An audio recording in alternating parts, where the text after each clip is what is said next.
Hi there, Smart Drivers. Rick with Smart Drive Test, talking to you tonight about road rules, those things that guide our actions and keep us safe on the roadway most of the time. And tonight we're going to talk about those, how they keep you safe, how they make you a safer, smarter, more predictable driver. Stick around, we'll be right back with that information.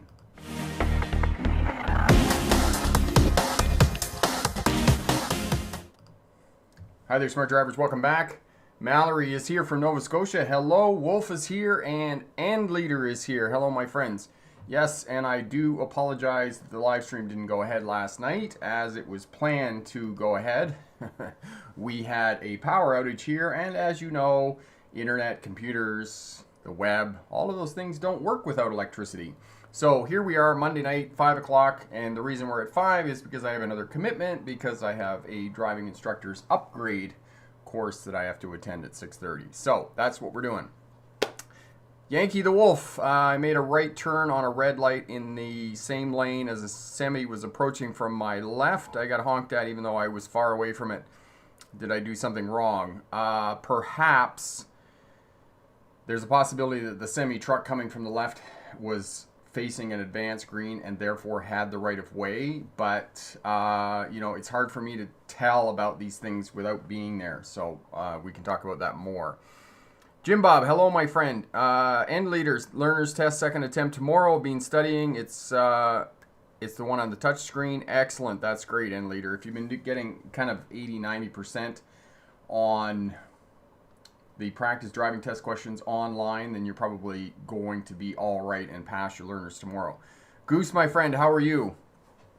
Goose is a driving instructor with, is it Young Drivers of Canada, Goose, that you work for in Sudbury, Ontario, the big province in the middle of Canada. All right, so presentation night, as I said, we're talking about road rules. Lots of people passed. We're very busy here at Smart Drive Test. It's the busiest time of the year for us, the summertime in early September. And good news, the Smart Drive Test YouTube channel is going to turn over 200,000 subscribers today, and we're cranking out approximately 650,000 views a month right now, which is just a phenomenal amount of people that we're able to help, which is just what I wanted to build, was a community that helped new drivers learn how to drive, veteran drivers to remain crash-free, smarter, safer drivers, and CDL drivers to start a career.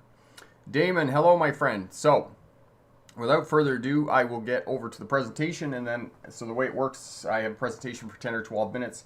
After the presentation, we'll come back, and then I will answer any questions you have about passing a driver's test, taking a driver's test, and most frequently asked questions. And before we get going, okay, so Goose just corrected me. It's not Young Drivers of Canada. It's actually Transport Training Centers of Canada who he works for, so that's awesome. So if you're in that neck of the woods, there's a euphemism for you. If you're in that part of the world, you can look up Goose. Kumar, thank you so much, my friend. Happy to hear we can help out.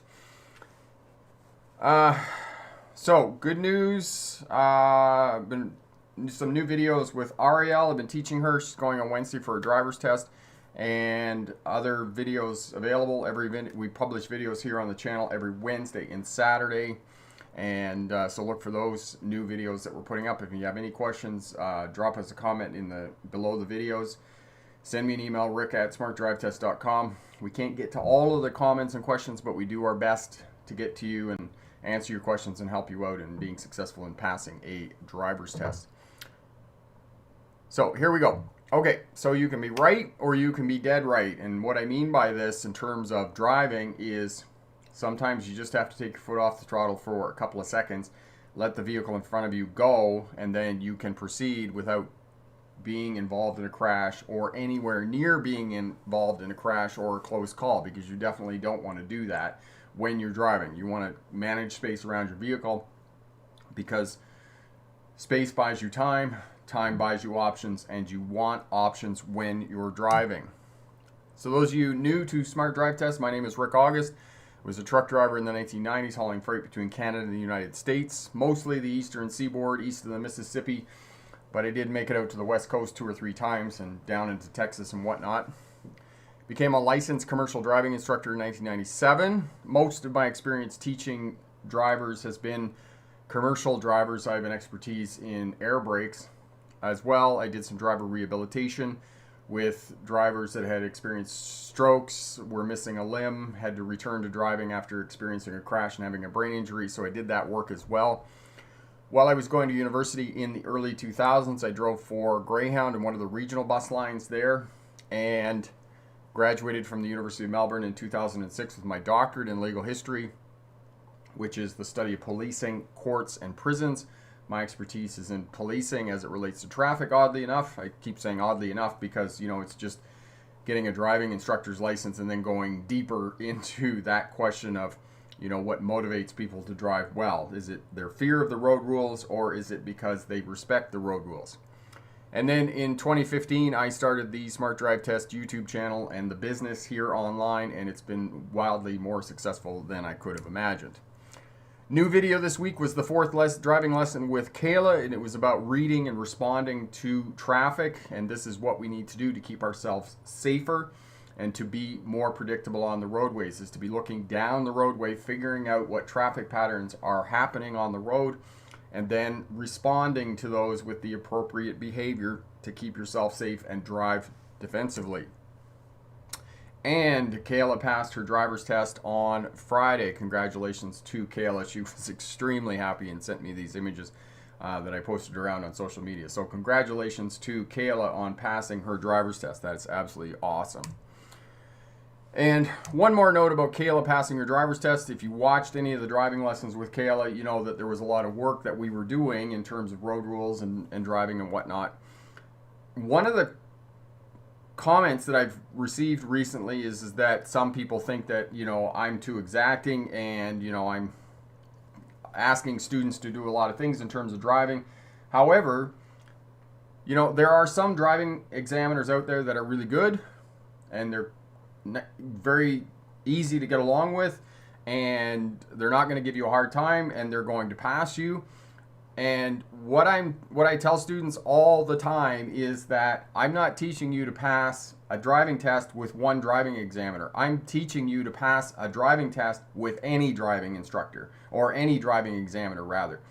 So know that yes, my driving instruction technique is exacting. I expect a lot of things from students, but at one and the same time, I am teaching you to pass a driver's test with any driving examiner that's at the test center, because at many of these larger places, it's not just going to be one or two driving examiners. It's going to be 10 or 15 driving examiners, and I'm teaching you to pass with any one of them. So that's why I teach in the manner that I do teach.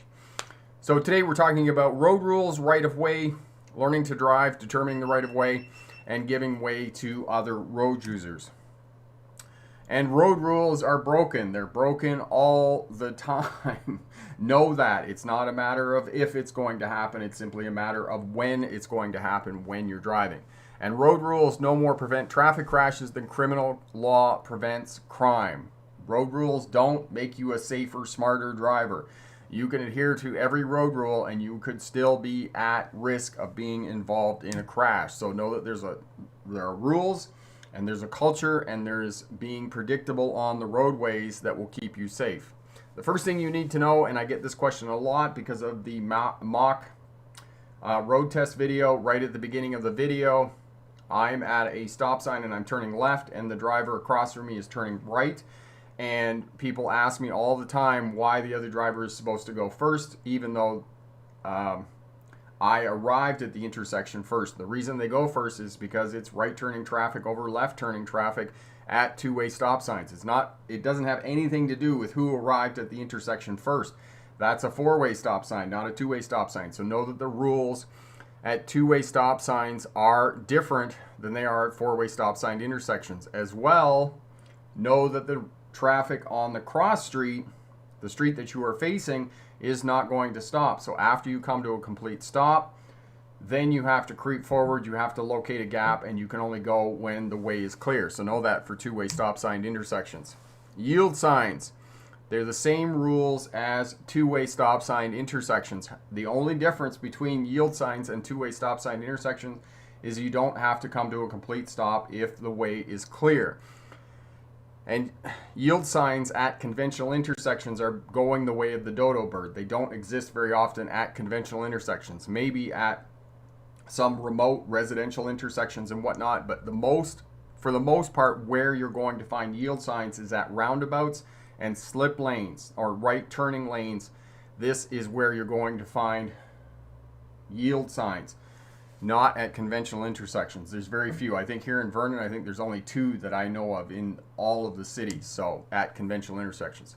So 4-way stop signs, first vehicle to arrive, the vehicle on the right. If you're not sure who goes first at the 4-way stop sign intersection, just pause and let the other person go first.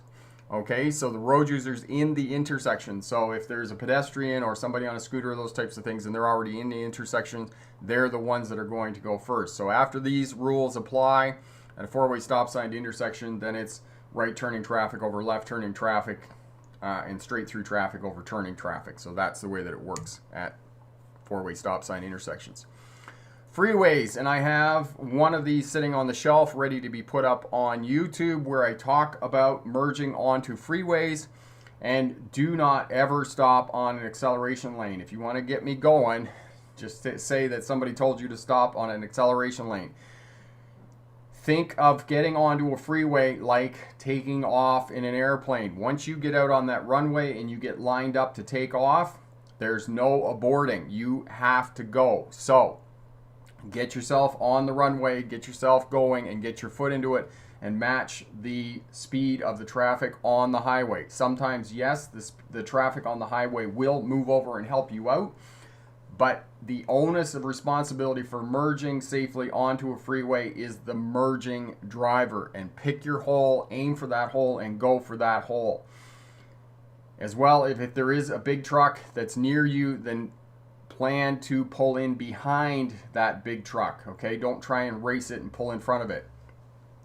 All right, so on ramp, the acceleration lane, continuity lines. Continuity lines are white lines that are twice as wide and half as short as regular lines, and they tell you that the lane you're in, if they're on your left, is either going to end or exit. That's what continuity lines are. So match the speed and adjust the speed, look for your hole, and merge. And some of these, going back to yield signs, in some states, they will have yield signs on the on-ramp or on the acceleration lane. The yield sign is there to simply remind you that the onus of responsibility for merging safely is on the merging driver. That's all the yield sign means. It doesn't mean that you have to stop and wait for a gap. It just means that the onus of responsibility is on you. So the top 3 reasons for crashing: speeding, too fast for conditions of the road, traffic, and those types of things; failing to yield, failing to give right of way to other drivers. And remember, the right of way is always given. It is never taken. And then following too close. And I would actually put following too close at the top of that list, because if you're not near anything, it's much less likely that you're going to hit something. So manage space well around your vehicles. And my friend Corey is here, Bricks for Wheels, that's Corey.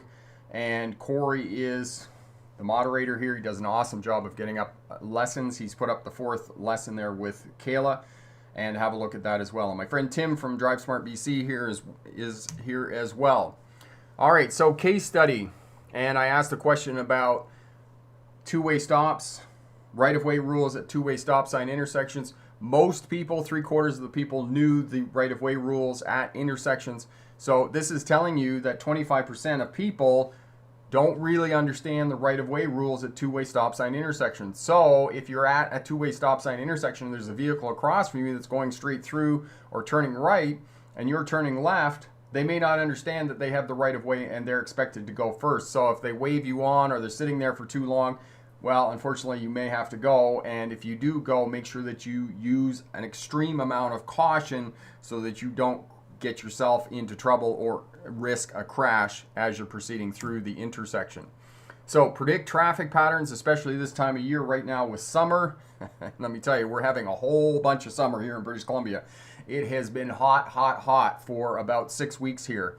And it started out with 6 days of over 45 degrees Celsius or over 111 degrees Fahrenheit. It was hot, and it hasn't been below 90 degrees Fahrenheit here for more than a month.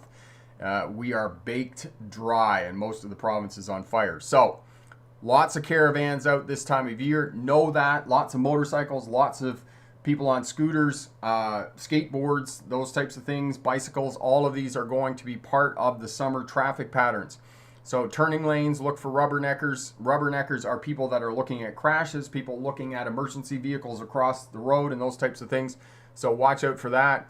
Okay, and know the characteristics of vehicles and road users. Today when I was out with Ariel, we were going up a hill. She was passing a big truck, and I said to her, what's going to happen to the big truck on the hill? Understand that big trucks that are loaded and carrying freight are going to slow down on hills and mountains when they're going uphill. So you probably want to get out and get around them and pass, those types of things, okay? So good luck on your driver's test. We can talk more about road rules here in the discussion and whatnot. And remember, pick the best answer, not necessarily the right answer. All right, transition back here. Excellent. So, Tim from DriveSmart BC, if you want to know anything about road rules in the province of British Columbia, you want to know anything about court decisions, why those decisions were put into place, you want to know about traffic engineering and whatnot, go over to Tim's website, DriveSmart BC, and have a look over there, as well as an excellent forum, and join the discussion with the people who are having discussions about the forum over there. And Tim says in the Okanagan, there's no point in passing an RV. You'll just be behind the one in front of you. Pick a spot, relax, and drive. And that is very true.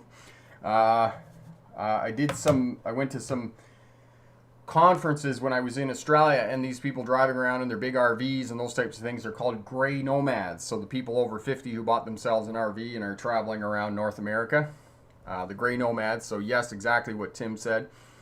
You get on a 2-lane road.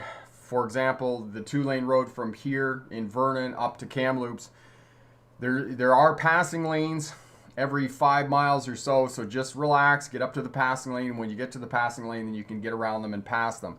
I don't know very many places. I mean, maybe it's different in the States along the state roads and those types of things, but here in British Columbia, certainly along most of the 2-lane roads, we have passing lanes every 5 to 10 miles, so it's better to just relax. Wait till you get to the passing lane and then pass these large vehicles or these vehicles that are going slower than other traffic and whatnot. So keep yourself safe.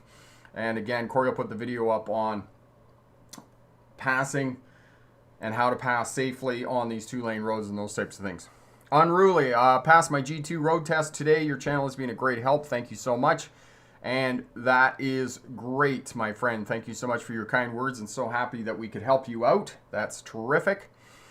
Jaden, I wouldn't say that here in Florida we'll be getting tons and tons of rain, lightning, and thunder. Okay, so you're getting good old rainstorms and those types of things.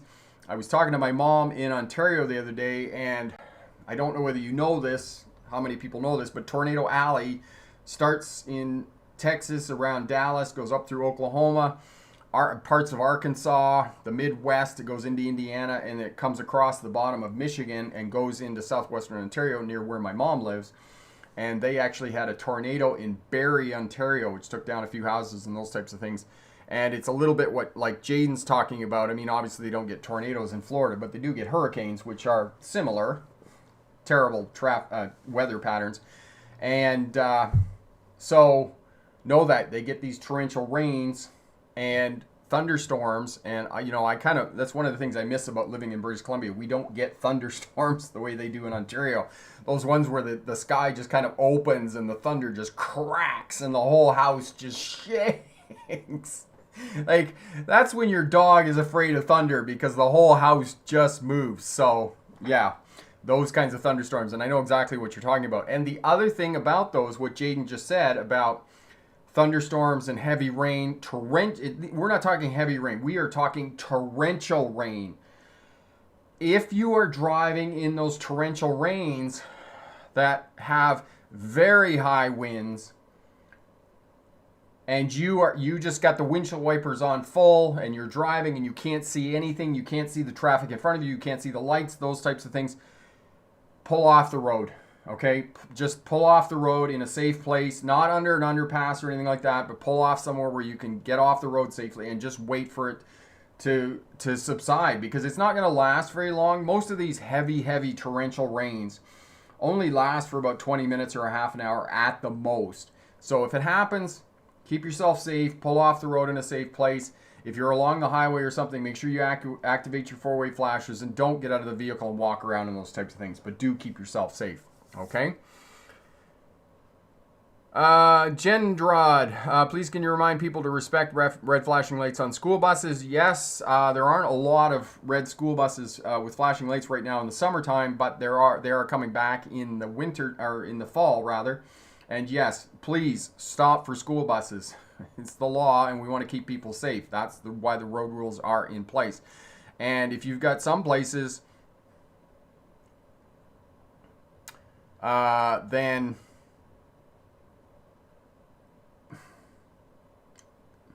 I lost my train of thought. It completely went out the window. I was talking about school buses. Some places, like Ontario, the province of Ontario, and other places, it is the penalty for passing a school bus when lights are activated is extremely harsh. It's like $1,000 fine. It's like 6 points on your license. It's an incredibly harsh penalty. So please don't do that. Okay, and Goose, passing on a highway, I ask myself 3 questions. Is it legal? Is it safe? And is it worth it? And I like the last question, what Goose said. Tim agreed with him. Is it worth it? Is it worth my life? Because you have to remember that if you are passing on a highway, do I have enough space? And the other question you need to actually keep in mind is that if you are passing on a highway, you're risking a head-on collision. And in a head-on collision, it's very unlikely you're going to survive that if it's at any speed. So know that for the purposes of passing, is it worth it? Or is there a passing lane 5 miles up the road and I can just hang back for 10 minutes or 15 minutes and get up to the passing lane and then I can pass safely, okay? So know that.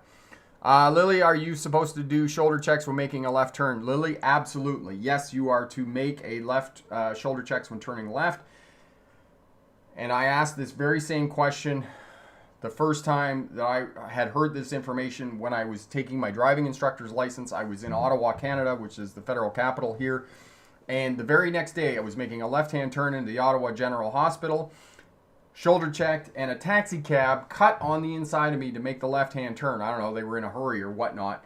And had I not shoulder checked, I would have driven into that person. So yes, absolutely, every time you shoulder check, anytime you're moving the vehicle sideways, anytime you're turning left or right, anytime you're moving in that direction. Mallory, we've had a couple of hurricanes in the Atlantic Canada. Yes, they have moved up the coast there, and you have had some hurricanes there. Sheldon, I didn't catch your video yesterday because I was waiting to see it, but at least I can see it today. That's awesome, Sheldon, that you could make it today. Yes, yesterday the electricity was out here in Vernon from about 5 o'clock until about 6:30, so I couldn't, tough to do anything without electricity. I mean, if, you know, we talk about the world going, you know, going downhill, just have the electricity out for a couple of weeks and let's see what happens. Breakdown of social order would be imminent, Alex, you said yield signs, same as two-way stops. Kindly explain again. So Alex, it's the same as two-way stops. The only difference is that you don't have to come to a complete stop at a yield sign. But if there are other road users, cars and pedestrians and those types of things, then yes, you do have to come to a stop, give the right of way to those other road users, and then proceed after they clear the intersection and you've got space to go. Wolf, I'm nervous when I drive, either behind, around, or in front of a semi-truck, especially when I want to make a lane change. Any advice? Yes, Wolf. If you're around semi-trucks, you know, pass them, get around them, get in front, and then, you know, you're going to go faster than them, obviously, on hills and those types of things, because they're not speed vehicles for sure. And the other thing is, if you're behind them and you're just kind of following them, then, you know, stay back farther than you normally would. So instead of your kind of 2 to 3 second following distance, stay back kind of, you know, 5 to 6 seconds so you get a better vision down the road. You can see farther down the road is what you need to do when you're around semi-trucks. Margaret said the power went out in Brooklyn on the 30th of June for 24 hours. Was not fun. Yeah, I can imagine how much not fun that would be in Brooklyn, because all the restaurants, all the shops, everything would not have electricity. And 24 hours, I suspect, in Brooklyn and all of the other boroughs in New York, 24 hours would be a very long time. I am absolutely certain of that. Athwal, how many shoulder checks do we need to do before making a turn? 2 shoulder checks. So mirror signal shoulder check approximately half a block before the turn, and then immediately before the turn. And as well, if you've been sitting at the intersection for a bit, waiting for traffic to clear, then do another one immediately before turning, just to make sure that the situation hasn't changed, somebody hasn't moved up beside you, or those types of things. Con, I'm learning shifting on an 8-speed semi with no trailer. Can you give me some tips on slowing down in traffic, then coming to a full stop and taking off from a full stop? Thanks. Okay, so Con, you're not going to need much throttle, especially when you're shifting down. So when you're shifting down, 8-speed. Is it 8-speed with a high-low range in it, or is it just a straight 8-speed? Answer that question for me. The other thing is make sure you bring the tachometer down to 1,000 RPM before you shift down. If you're any higher than 1,000 RPM, it's going to be really difficult to downshift because you got to bring the RPMs up too high.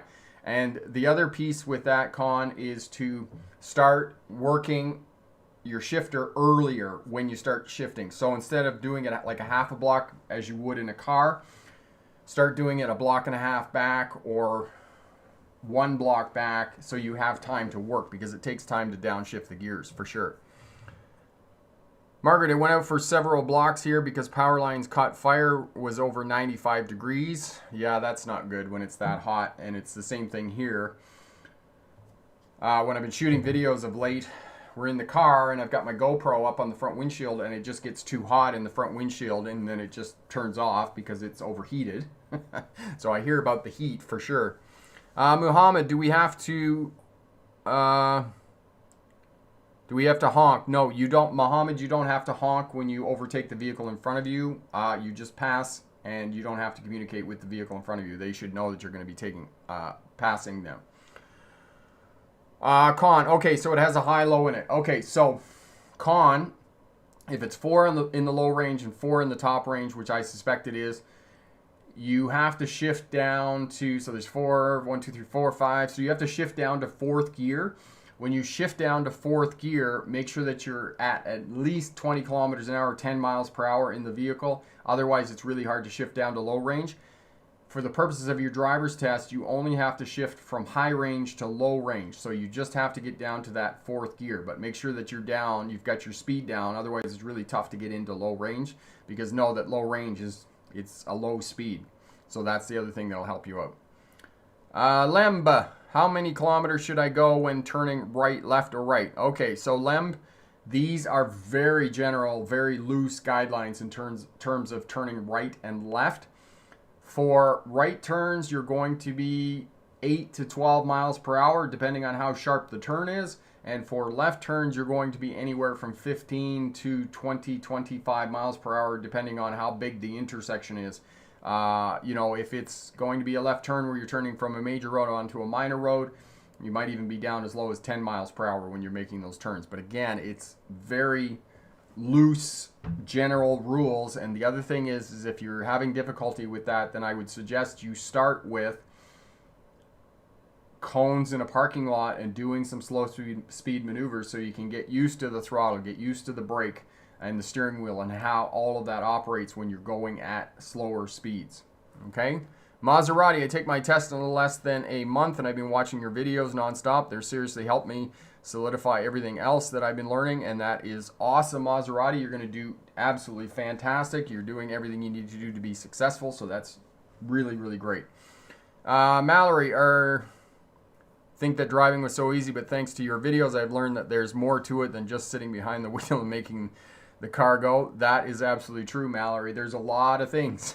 And one of the things we've been working on, and you know, I've said this to you before, to the community before, that most of my experience is with CDL drivers, retraining drivers that already have a license and have some information about driving. And of late, I've been working with brand new drivers. And so I've had to kind of relearn how to be an instructor. And one of the things we were working on previously with Kayla, and I was Ariel, which you'll see Ariel on Wednesday when I put up one of her videos. One of the things I was working on her was going around on slip lanes and getting her to understand that, yes, you're turning right, but as you hit the apex of the slip lane, that you got to signal left because you're coming around on the slip lane, and yes, you're turning right. So the road you came off, you're signaling right to indicate to them that you're going to turn right. But the road onto which you're moving, now you got to signal left because now you're moving out and merging into that line of traffic. So you need to indicate to that traffic on the cross street. And this is a very advanced skill for even probably veteran drivers. They don't know that. Well, I signaled right, I don't need to signal left. Yes, you do need to signal left because you need to indicate to that traffic on the cross street that you're merging out into that road, because when you come off a slip lane, that's essentially what you're doing, is you're now moving left into that other lane of traffic. So you got to be kind of quick about it. You come around on the apex, you got the signal on, and then you just flip it to the left, and then you move out and merge when you move over into that other lane. Gendrad, thanks for all your videos. You're most welcome. Yankee, what was your favorite place to drive in the United States? Yankee, one of my favorite places to drive in the United States was West Virginia, nicknamed the Mountain State, and there is a reason that West Virginia is called the Mountain State. You're either going up in that state or you're going down. There's no flat land in West Virginia, which I think a lot of people wouldn't understand about, unless they've been there and knew about the Blue Mountains. Absolutely beautiful state. I loved West Virginia. It was one of my favorite states. There's other states that I like too, but West Virginia. Mountain Mama. It's a John Denver song. West Virginia. West Virginia. I can't sing it because I can't sing. I don't know the words to the song too, so that probably helps. But anyway. Gregor, I have to do my road test in my car. It's very difficult to go backwards, turning my head as the rear mirror has a big blind spot and it's dark. Can I just use the camera in the rearview mirrors? Gonzalez, no, you can't. You have to pretend looking out the back window. I know you can use your mirrors and you can use your backup camera, but you can't use it of your line of sight. For the purposes of your driver's test, just pretend. Look out the back window and pretend, okay? You got to do it. Just get through it and you'll be fine. And then, pause, stop, turn around, look at your backup camera, look at your mirrors, and then carry on with your backing up. Astronomical, what is your number one top piece of advice for passing the basic road test? So are you, Astronomical, are you talking about the on-road test, or are you talking about the learner's permit, the theory test? Which one of those are you talking about? And I'll answer that question for you, my friend. Ryan, hi Rick, just want a clarification when turning right with people on the other side of the crosswalk. I don't have to wait for them to make contact with the pavement on my side, right? Ryan, it depends whether they're going away from you or they're coming towards you. Okay, if they're going away from you, you need a half a lane of buffer between you and them. If they're coming towards you, and say you're on a multi-lane, 4-lane, then they need to be on the other side of the center line. If they're on this side of the center line and they're coming towards you and you're moving out, it's kind of a discretionary thing and you're going to need a little bit of practice of that. Corey will put up the video for you on pedestrians and how far you need to be away from that, probably give you a bit more experience. If you're not really sure about all of that, you need at least kind of 3 feet of space between you and pedestrians to turn safely. The thing is that if you're turning right and you've got pedestrians coming towards you, that 3 feet is going to have to be kind of 6 feet, because by the time you get around the corner, they're going to still be moving towards you. So it's going to be a little bit challenging, and it's one of those things when we teach driving that it's very experiential. It's not something that I can kind of tell you and you'll actually be able to go out and do it, okay? So, Joshua, how do you relax to the traffic happening behind you? I didn't pass due to being way too nervous during the test. Joshua, that happens. Sometimes we just don't hold it together, and that's okay. Don't beat yourself up because, your anxiety got the best of you. Some of that just comes with, you just need a little bit more practice to take your driving test so that you're feeling more confident, and that will cause some of your anxiety to be less than when you're actually driving. So, get a bit more practice, maybe. And the other thing for new drivers, and I was telling Ariel this today because she's got her driver's test in 2 days, you really have to focus on what you're doing when you're taking the driver's test. And that is probably the most important thing. You've got some person you just met 5 minutes ago, sitting beside you in a seat, who's the gatekeeper. They're going to determine whether you pass or fail your driver's test. They're sitting there writing on a clipboard, and it's daunting, to say the least, right? It's causing you a lot of stress and grief. So you really got to focus in on what you're doing. Ignore the fact that they're writing in a clipboard over there. If you make a mistake, don't dwell on it, because the driving examiner may or may not have seen the mistake that you made. So just focus on what you're doing. Screw the other traffic that's behind you. Screw the people that are honking and those types of things, because you're doing the posted speed limit. You have to do the posted speed limit for the purposes of your driver's test. You have to zone in on what you're doing. And, you know, there's lots of times in my life I've done lots of different things, martial arts, and you need to kind of learn that skill. It's the same. Think of it like taking exams in high school, right? You know you've got 50 minutes to write this test, and this test is 30% of your final grade. So for 50 minutes, you know, you've been doing your homework, you've been studying for a week for this test. You know, it's the same thing as the driver's test. You have to get in that zone, that test zone. I'm not focused on what other drivers are doing. I'm not focused on what the driving examiner's doing over there or what he or she is writing on that clipboard. So the number one thing that you need to do, you need to focus on what you're doing. You need to not overthink it. You need to do what you know is right when you're driving, and you need to take away the driving examiner's right to fail you. Nothing less, nothing more. And so that taking a test that's probably your number one skill, is to focus in on what you're doing. 778, do I need both hands on the wheel even while turning? Yes, you do. Okay, you can do hand over hand, but this comes over and then this. So which way are we going? We're going this way. Okay, this hand grabs, this hand grabs. So you always need one hand in contact with the wheel. When the steering wheel comes back, put your palms in contact with the steering wheel, let it slide back, and then close your fingers. Open your fingers, close your fingers, okay? That's what you can do for your driver's test. You're most welcome, Joshua. Moonlight, I had a cool guy, but he told me not to worry about what he was doing. Pretend you're alone and concentrate on the road only. And Moonlight, that's exactly what I was saying, and you said it much more succinctly than I did. You much more precise than my long kind of explanation of focusing on what you're doing. And that's exactly right. Charles, hi Rick, I think the road test is just nitpicking. I wish I see how these examiners drive themselves. Charles, I know that's how you feel, and sometimes we do feel like that. And, you know, it's the same thing with what I'm doing tonight. I have to do a course for my driving instructor's license to upgrade my driving instructor's license, because we're implementing mandatory entry-level training for truck drivers here in the province of British Columbia. And I took the first part of it, and I wasn't impressed. However, you have to ask yourself, and here's another question for many of you who are taking driving tests. You can criticize the driving examiners all day long. The bottom line is they're not going anywhere.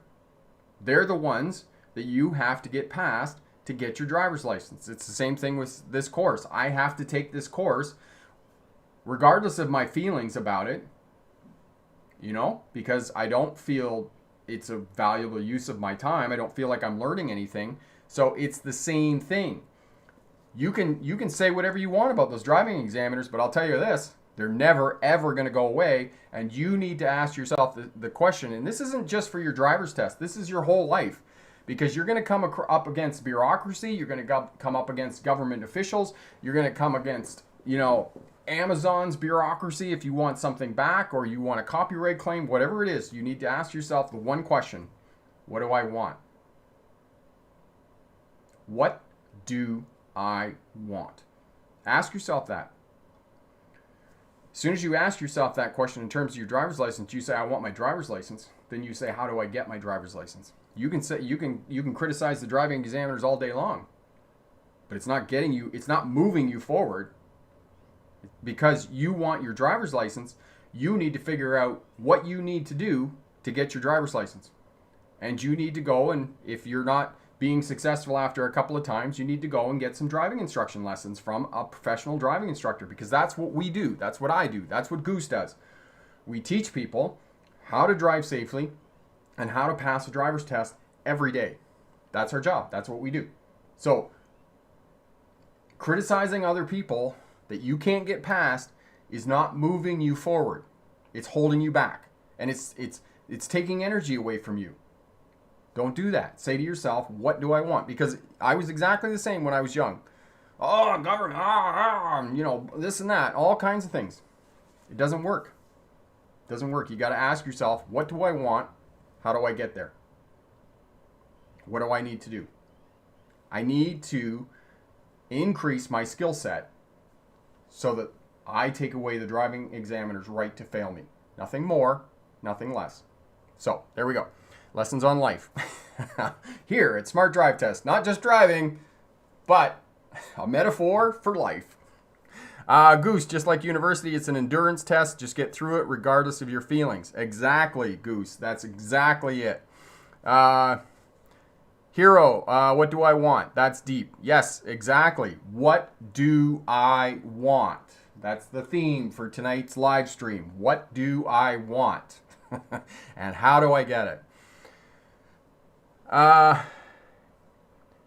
Joshua, do you have any advice on pulling over to the curb at a good distance? Is that just a practice thing? Joshua, Corey will put up the video for you on curb parking, and that will certainly help you out because there's a couple of exercises in there. Actually, I already did. I see that. Corey's way ahead of me because I was pontificating about profound ideas. Thank you, Corey. Richie, I haven't drove on a freeway before. Should I practice driving on a freeway before the exam? Richie, yes, you should. All of that will increase all of your driving skills, your overall ability. And the other piece is that your driving center, if your driving center is located near an interstate or freeway, you know, say within 10 minutes, there is a good possibility that the driving examiner may take you out onto the freeway, and you don't want to hit that cold. You want to have some experience with that. So yes, definitely do that. Okay, Jim Bob, what should I do if an emergency vehicle is on the side of the highway? Jim Bob, if they're on the side of the highway, you need pullover laws, okay? All states, all provinces have pullover laws. If it's on a multi-lane road, you have to slow down to 40 miles an hour. You have to change lanes to the left lane if the emergency vehicle is on the side of the road, and then you have to pass, and then you have to come back, okay? Here in Canada, it's 60 kilometers an hour, which is 40 miles an hour. If it's a two-lane road, then you're going to have to slow down. You're going to have to wait for the oncoming traffic to clear, and you're going to have to move around. Now, most of the time, when there's emergency vehicles on the side of the road, they will either have pylons set up to create a space buffer, or they will have somebody there who's directing traffic around the crash scene or the emergency scene or whatnot. So, and if it's a police officer, and probably if Tim's still here, he could speak to this more than I could, but police vehicles, well, I don't know what the exact term, I know they have a term for it, but they will offset. So the vehicle's here, and then the police vehicle will be out almost half a vehicle. I have seen them actually out a whole lane on some places, but they will be there and you'll need to pass safely, okay? But there are move over laws on multi-lane roads for the purposes of emergency vehicles being on the side of the road. Jaden, hey Rick, I was picking up my dad from Sam's Club. Someone rolled through a stop sign and I had to slam on my brakes to avoid a collision. Did I do the right thing? Yes, you did. Absolutely. If somebody's blowing the stop sign, Jaden, you got to give them the right of way because they're insisting, and you're doing okay. You recovered from your crash all right, I hope. Nobody got hurt, so that's good. That's always good when nobody gets hurt because vehicles can be fixed. People can't. Okay? Nagoy, I just passed my road test. Thank you so much. And you are most welcome, my friend. So happy that we could help out. That is terrific news. Lem, have you been tapping people out with the new move you learned in jiu-jitsu, Rick? Yes, my move in jiu-jitsu is the north-south choke. So if I get into side control, you know I'm coming around for the north-south. And I have been pretty successful with my move, which is the north-south choke. And I do get people with that. So yes, I've been successful with that. Mallory, thank you for your videos. My mom is a smart driver and I am a smart passenger thanks to your channel. And that is absolutely awesome, Mallory. We really like having you as part of the smart driver community. Thank you so much. Bricks for Wheels. Corey, also the side mirror is a big help here, seeing how close you are to the curb. Yes, exactly. Thank you for that, Corey. Moonlight, just think about having your DLs and your freedom that comes with that, and that will help you getting through the test. Thanks to this channel, I am studying to be an examiner, so thank you. That is awesome, Moonlight. And where are you in the world, Moonlight, that you're studying to be an examiner? Because that's really great. Really great. Epic, good tips, Rick, for four-way stops. Areas in the northeast, call them all-way stops. Yes, so all-way stops and four-way stops are the same. Drivers still treat them as a two-way stop, something that state driver manuals never talk about despite differences. And yes, there are differences between two-way stops and four-way stops. And with new drivers, you really have to emphasize at two-way stop signed intersections that even though you come to a stop, you still got to creep forward. You still got to creep forward. Michael, I didn't get my Maserati yet. We're working on it. I've hired a business coach. We're moving the business forward. However, my girlfriend, bless her heart, is looking at an Audi S4 V6 supercharged. It's a 2014. Oh my God, it's a rocket sled on wheels. I've never driven a supercharged vehicle before. Audi S4. Wow. That thing has some get up and go. It's one of those cars that when you step on it, it's not like, oh, you want to go? It's like, how fast do you want to go? It's just crazy, stupid fast. Just crazy, stupid fast. And the post that I put up last night was actually a picture of that car, that 2014 Audi. So yeah. We're working on the Maserati for sure. Moonlight, you're in Tennessee. That's awesome. The volunteer state. Love Tennessee. I spent a lot of time in Tennessee with a friend of mine because I used to haul carpet down there. You know, they also make a lot of carpet in Tennessee, but that's really great. Lily, when I'm driving, I find everyone passing me because I'm going the posted speed limit. Others go 5 to 10 more than the speed limit. Should I go there? No. Lily, so the question I need to ask you, do you have your driver's license or are you preparing for your driver's license test?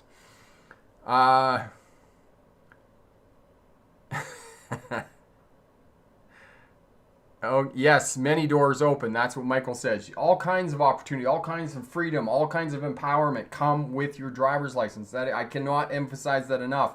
Oh my God, you just go out and get in the car and go where you want, right? Go out with your friends, go out, it just opens up so many possibilities. Now you have a driver's license. And having your driver's license, many jobs, you can get a better job because now you have your driver's license because you can drive the company vehicles and those types of things. Okay, excellent. Wolf, why can't some people avoid road rage incidents? It's always best to avoid a conflict with another driver. Richie the Wolf, there's this whole Jekyll and Hyde thing that's going on with driving. And Corey will put the video up for you on Motor Mania. It's on the autobiography page over at the Smart Drive Test website. Corey will put the link up for you. Have a look at that. It was created in the 1950s by Disney.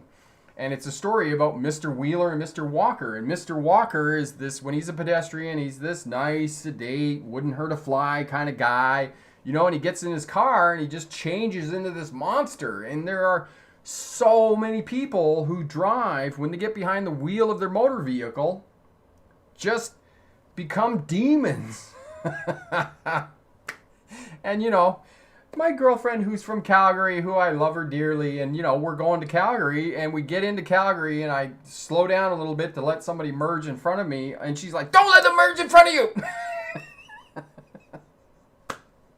And I'm driving, and I just kind of look over and I go, "Who is that? Who are you?" And of course we still laugh about it because she's like, "Oh, I became a Calgary driver. This is the way we drive in Calgary." And people will say that to me all the time. "Oh, in Los Angeles we drive like this. In New York we drive like that. Oh, people in Chicago are terrible, blah, blah, blah."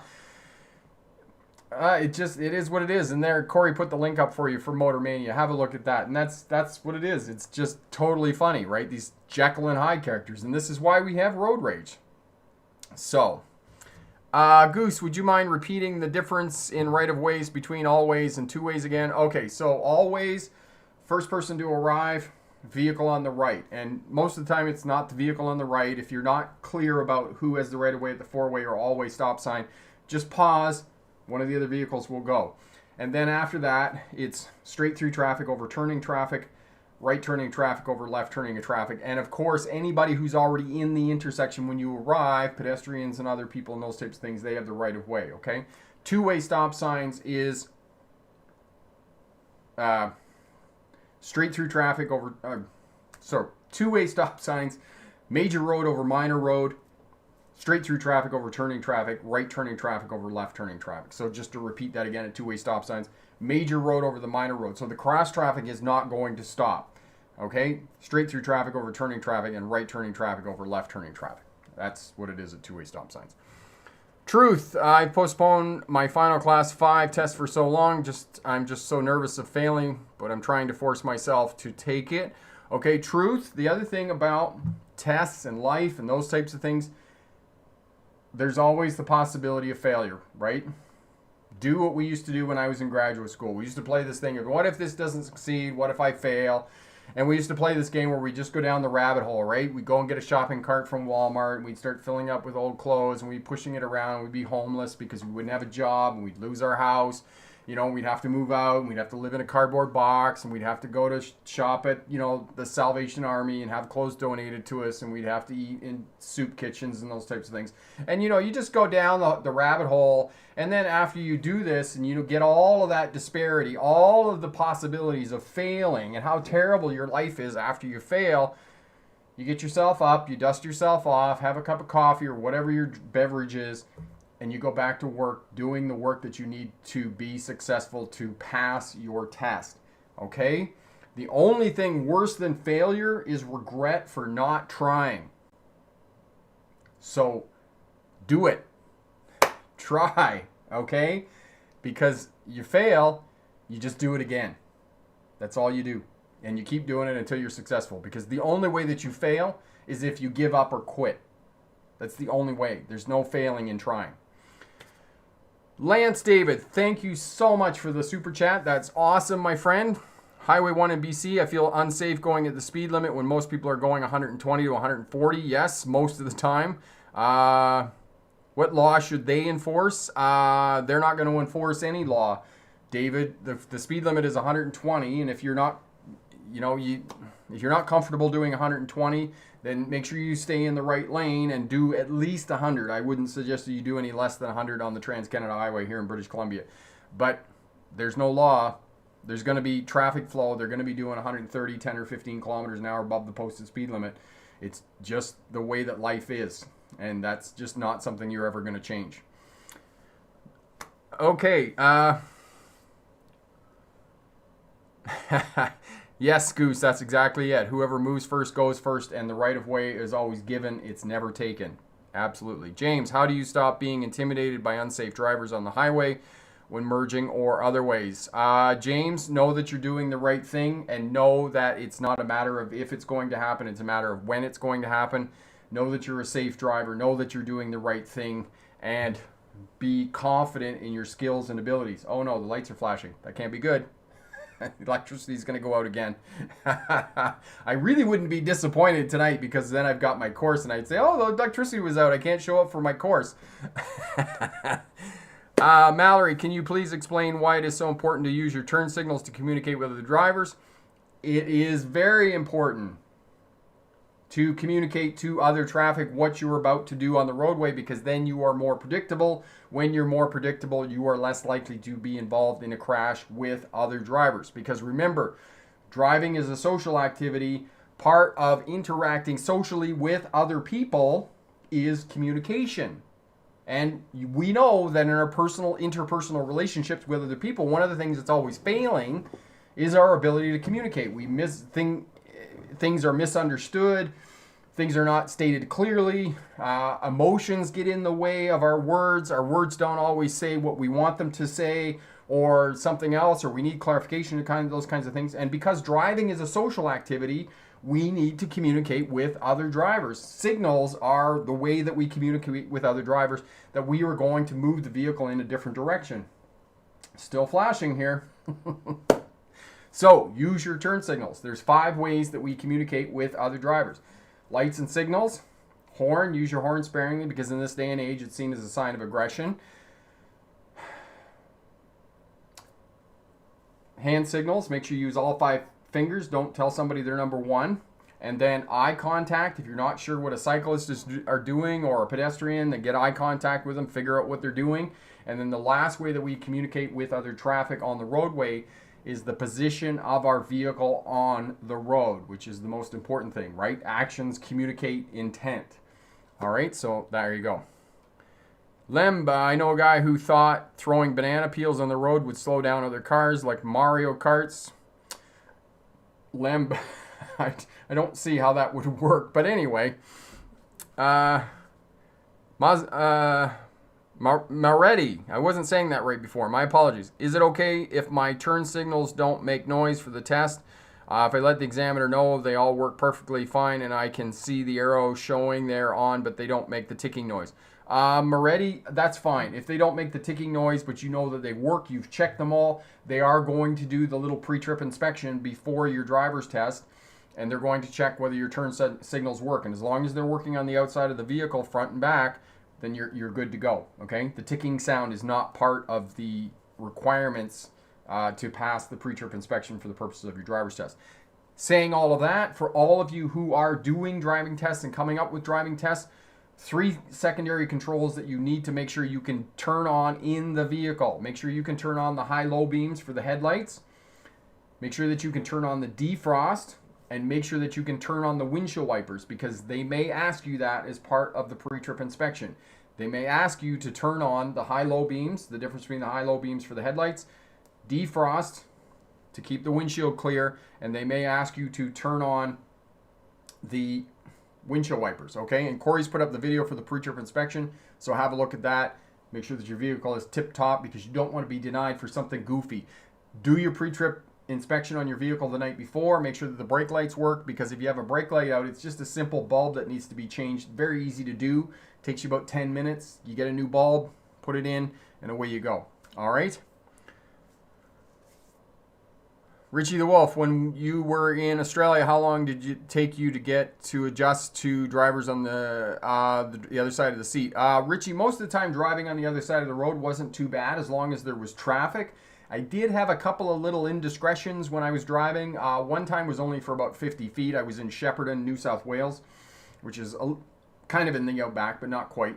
That was the one time. The second time I had an indiscretion, there was absolutely no traffic on the road, because the bus that went from Brisbane to Melbourne, so we used to drive it from Melbourne to Parkes, New South Wales, which is in the outback, and it's the halfway point. So we drive up in the day, sleep overnight, and then get up in the next morning. And the bus left early, like 5:15 a.m. And it's wintertime, pitch dark, not a person on the road. So I get in the bus, and of course, go around the gas station and go out onto the road. And of course, I'm talking on the microphone as I'm coming around the gas station, saying to people, okay, we'll be back in Melbourne at this expected time. We're going to stop here for a break, and, put your seatbelts on, fall asleep. We're going to head back. And so I drive out onto the highway, start gearing up on this thing, get her going. And you can see, because I'm in the outback, you can see far down the road, 4 or 5 miles down the road, and I see these headlights. And I'm kind of thinking to myself, I'm thinking, something's a bit odd. Something's a little odd. Going down the road, and I get it up to 100 kilometers an hour, which is as fast as the bus would go. And now we're like a kilometer apart from this other vehicle, and I'm thinking, that guy's on the wrong side of the road. That guy's on the wrong side of the road. And then we get like a half a kilometer apart from each other, like 500 meters, like 600 yards from each other. And I'm like, oh my God, I'm on the wrong side of the road. And I wheel it back over to my side of the road, and this big Super Beast goes barreling past, and I'm like, oh my God, that was so close. And anyway, I'm pretending like nothing happened. I'm thinking all the passengers fell back to sleep on the bus and whatnot. So we get down a couple hours, 2.5 hours down the road. We pull into the break, and everybody gets off the bus. I get off the bus, and these two young guys kind of, come up, and they're like, oh my God, were you driving on the wrong side of the road this morning? And I'm like, no, I wasn't driving on the wrong side of the road. I was just driving on the right side of the road. And they're like, oh my God, you scared the crap out of us. I'm like, scared the crap out of you? You should have seen my face.